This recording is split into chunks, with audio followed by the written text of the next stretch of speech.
Once upon a time in ancient India, there lived a wise man named Siddhartha Gautama, known as the Buddha. His teachings on love, peace, and enlightenment attracted many followers.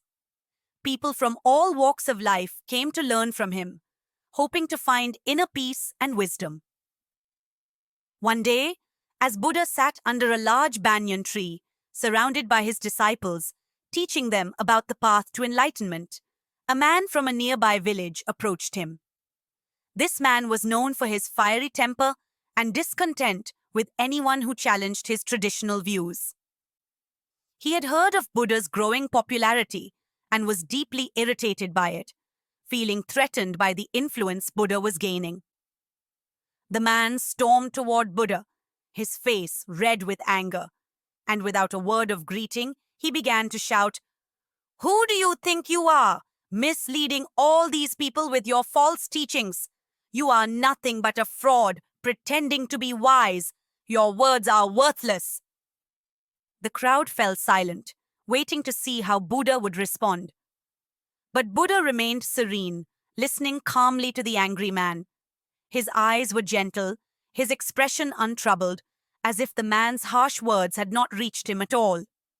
The man, seeing no reaction from Buddha, grew even more frustrated. He shouted louder, insulting Buddha with every breath. But still, Buddha did not react. He simply sat, like a calm lake that remains still, despite the storm around it. Finally, exhausted from his outburst, the man stopped. He stood there, panting, waiting for Buddha to respond. Buddha looked at him with kindness and asked a simple question.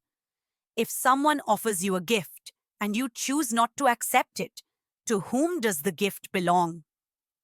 The man, confused by this unexpected question, replied, "It belongs to the person who offered it, of course." Buddha smiled gently. "Exactly," he said. "If I choose not to accept your anger, it remains yours. I do not have to take it upon myself." The man stood still, stunned by Buddha's response. He realized in that moment the futility of his anger. His insults had not disturbed Buddha's peace in the slightest. Instead, they had only harmed him. The realization made the man feel ashamed. He bowed his head and said, "You are truly wise, Buddha. I came here filled with anger, but you have taught me the power of peace. Forgive me for my harsh words." Buddha smiled and said, "There is nothing to forgive. Anger is like a hot coal you throw at someone else, but in the process, it burns your own hand. Let go of it, and you will find peace." The man, now humbled, sat at Buddha's feet, becoming a follower. From that day forward, he practiced the path of peace, learning that true strength comes not from anger or aggression, but from inner calm and compassion. Moral: the story teaches us that anger only harms the person who carries it. By practicing patience and refusing to engage in hostility, we can protect our own peace and inspire others to find theirs.